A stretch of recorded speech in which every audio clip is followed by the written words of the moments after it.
민간경비 강의 자료입니다. 민간경비란 무엇인가부터 살펴보도록 하겠습니다. 삶의 질이 향상되면서 안전에 문제가 등장하게 되고 경찰과 같은 공식적 기관의 대응들에 대한 불만이 생기게 되는 것이죠. 그에 따라서 사적 차원에서 안전을 추구하려는 수단이 생겨나는 것인데, 이런 것들이 민간경비라고 할 수 있겠습니다. 자경주의라는 것은 스스로 지킨다는 것인데요. 이것은 근대 국가 이전부터 존재했다고 볼 수 있습니다. 현대에 이르러서는 산업과 관련성이 있는 민간경비가 되겠습니다. 사실 오래전부터 지배계급이 생기면서 굳이 따지자면은 청동기 시대가 되겠죠. 그때부터 지배계급은 자기를 지키기 위해 가지고 경비의 개념을 두기 시작했었죠. 그것이 호위병이 될 수도 있고 군대가 될 수도 있었고, 어떤 형태로든 그때부터 그 사회적 지도층들은 자기 자신을 지키기 위한 여러 가지 기능들을 강구했던 것들이 있죠.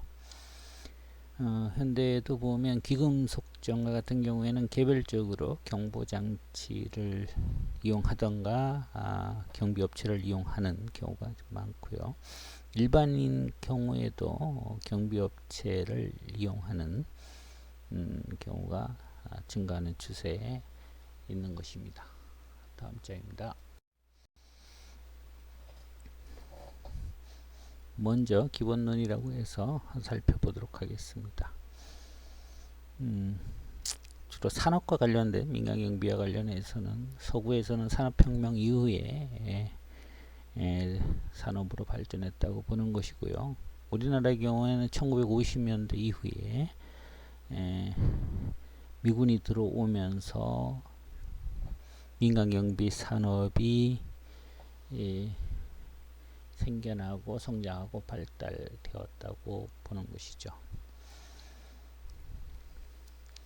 그런데 민간의 의미가 쉽지만은 않습니다. 과연 개인인가, 공적인 사람들이 아닌 개인이 민간인가, 공무원도 공무원으로서 역할을 할 때가 있고 공무원이 아닌 아주 평범한 시민으로서 역할을 할 때가 있는 법이죠. 예를 들면 자율방범대는 민간경비인가 공경비인가에 대한 물음을 하게 되면은 선뜻 답을 하기 어려운 경우가 생길 수 있습니다. 자율방범대는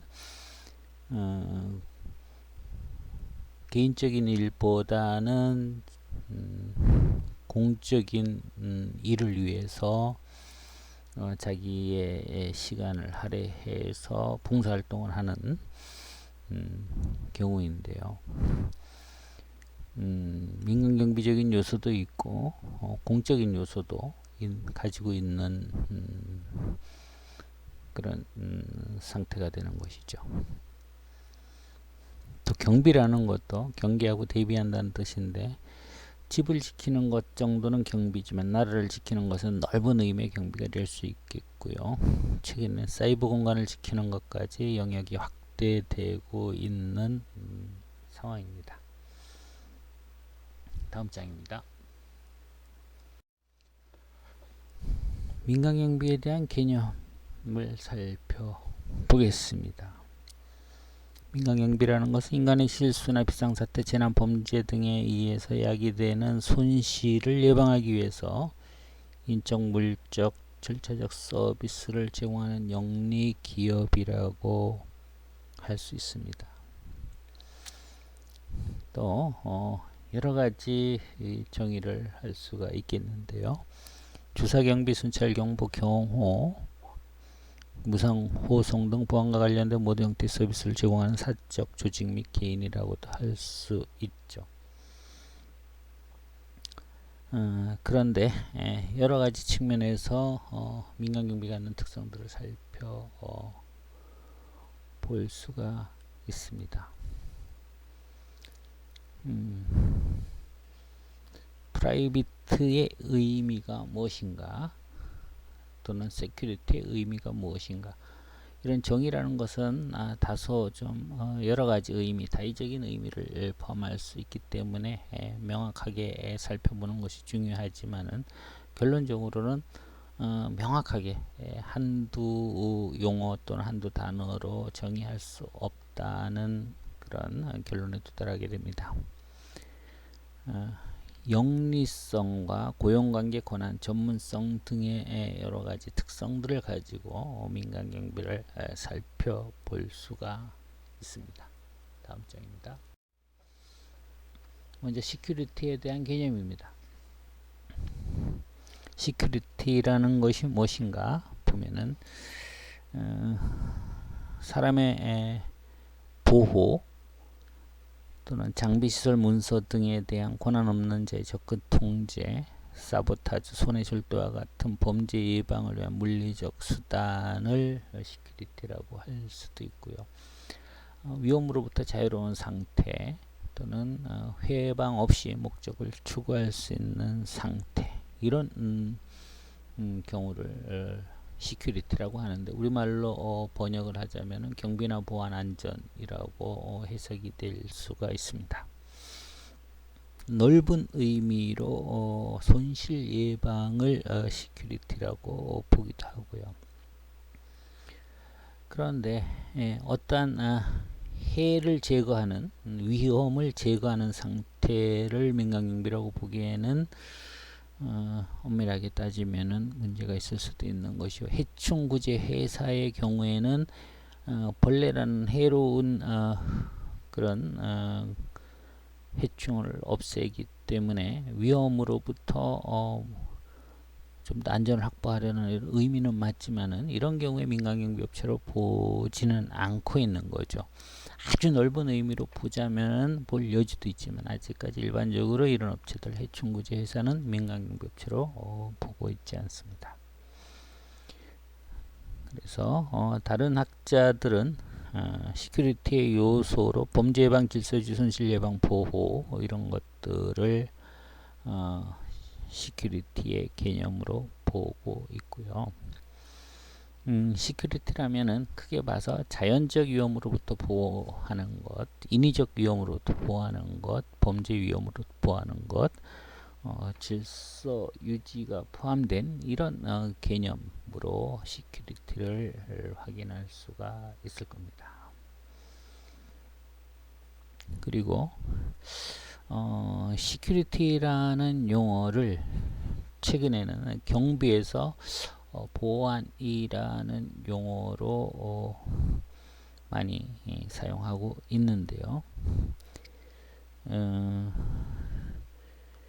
좀 사이버 쪽에서는 경비라는 용어보다는 보안이라는 용어를 사용하고, 좀 더 넓은 의미로 사용되는 경향을 보이고 있습니다.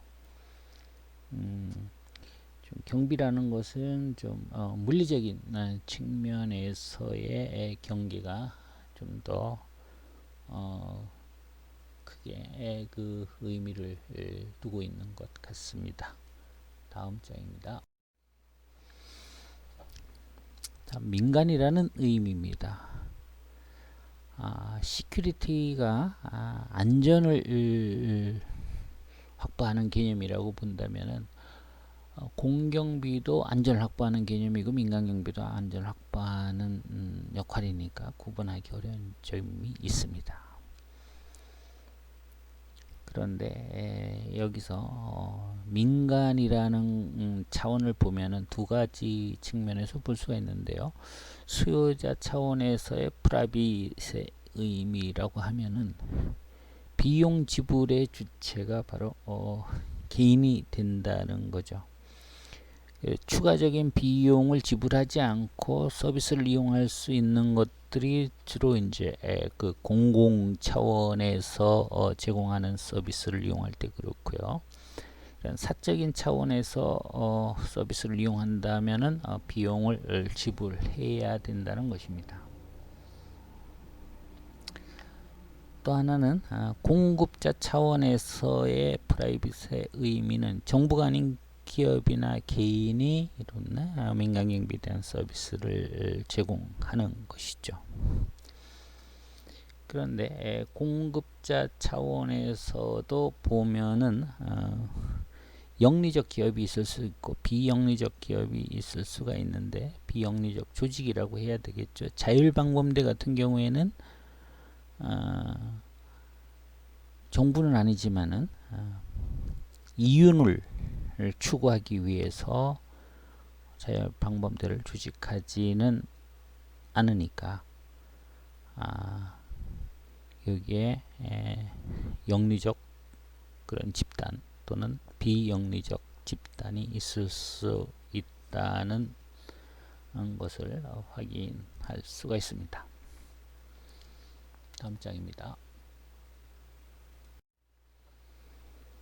다음 영리성이 있는데요. 영리성이라는 것은 민간 경비를 기업으로 간주하는 경향이 있다는 거죠. 그래서 비영리 단체를 제외하는 것이 일반적이다. 이런 영리성을 기준으로 보자면은 자율방범대의 활동이라는 것을 민간경비라고 보지 않는다는 거죠. 이렇게 어떤 기준에 의해서는 그것이 민간경비로 볼 수도 있고, 또 다른 기준에 적용을 한다면은 민간경비가 아닐 수도 있는 이런 부분들이 있다는 겁니다. 영리성이 갖는 한계점을 보면은요,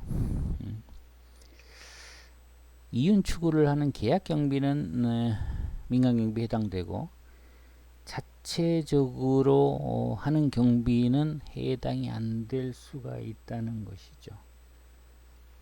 이것은 그 자체적으로 이윤 추구를 하지 않는다는 겁니다. 그래서 영리성만을 기준으로 할 때는 자체 경비도 분명히 민간 경비에 해당될 여지가 있기 때문에 민간 경비를 명확하게 구분하는데 어려움이 있을 수 있다는 것이고요. 또 공공 부분에 고용된 경우를 제외한다는 거죠. 왜냐하면 민간 기업이라고 보니까. 그렇지만 공공 부분에 고용되어서 민간 경비를 하는 경우도 얼마든지 있을 수가 있다는 거죠. 예를 들면 청원경찰과 같은 경우인데요. 이런 경우에는 공공 부분에서 그 안전에 대한 역할을 수행하지만은 이런 사람들은 민간경비 일부분이라고 볼 수 있는 겁니다. 다음, 민간경비와 민간경비 산업을 구분하자는 의견도 있습니다. 호텔의 안내원 같은 경우는 출입 통제 기능을 수행하기 때문에 민간경비 산업으로 보기는 어렵지만은 민간경비 역할을 수행한다고 보는 것이죠. 다음 장 넘어가겠습니다.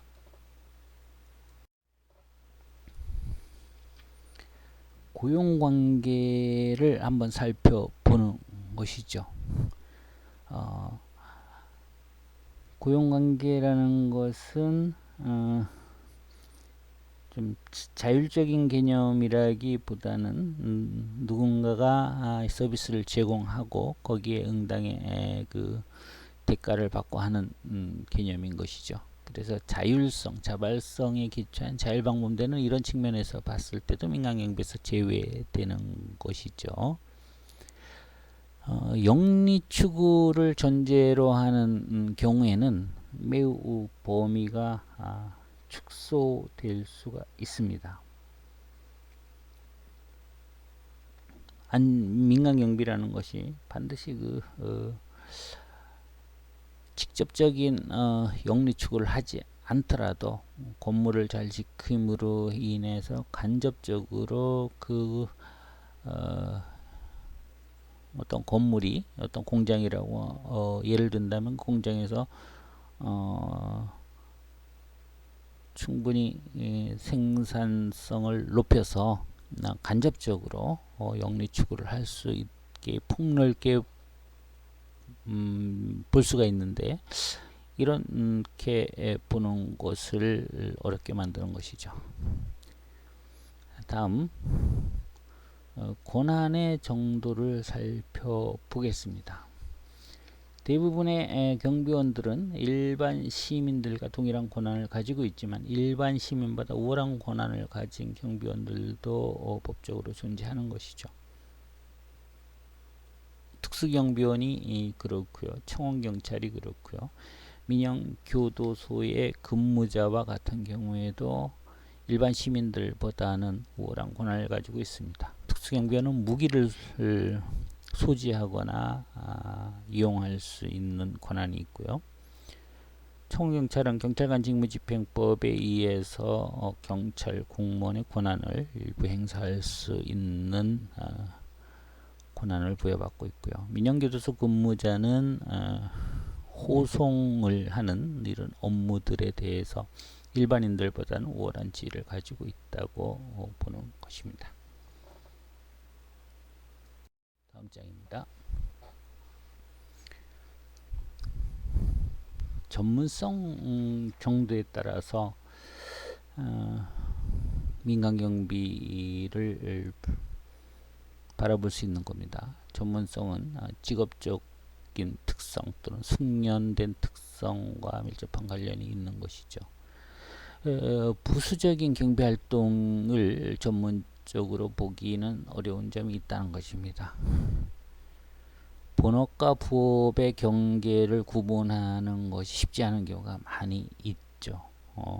어떤 게 본업인지 어떤 게 부업인지 최근에는 뭐 2가지 직업, 3가지 직업을 가진 경우도 많기 때문에 이런 경계를 구분한다는 게 어려울 수가 있다는 거죠. 그런데 경비를 다른 일을 하면서 좀 부업으로 할 수 있는 이런 직업으로 보는 경우도 있다는 거죠. 그만큼 경비 업무의 그 난이도가 높지 않다고 보는 시각도 많은 것이 사실입니다. 직업적으로 전문가로 인정받아야 되는데 그런 것들이 앞으로 당면 과제가 될 수 있고요. 경비 지도사나 신변보호사 등에 대한 자격증 제도를 운영하고 있는데 이런 것들이 좀 더 실효성 있게 운영되어야 될 필요가 있습니다. 다음은 실질적 의미의 민간경비, 형식적 의미의 민간경비를 나누는 것인데요. 실정법에 의할 때 형식적 의미의 민간경비가 되는 것이고요. 실제로 개인의 재산, 뭐 개인의 신체 이런 것들을 지키는 것이라면은 실질적 의미의 민간경비라고 볼 수가 있습니다. 이번 시간은 여기까지 하도록 하겠습니다. 수고하셨습니다.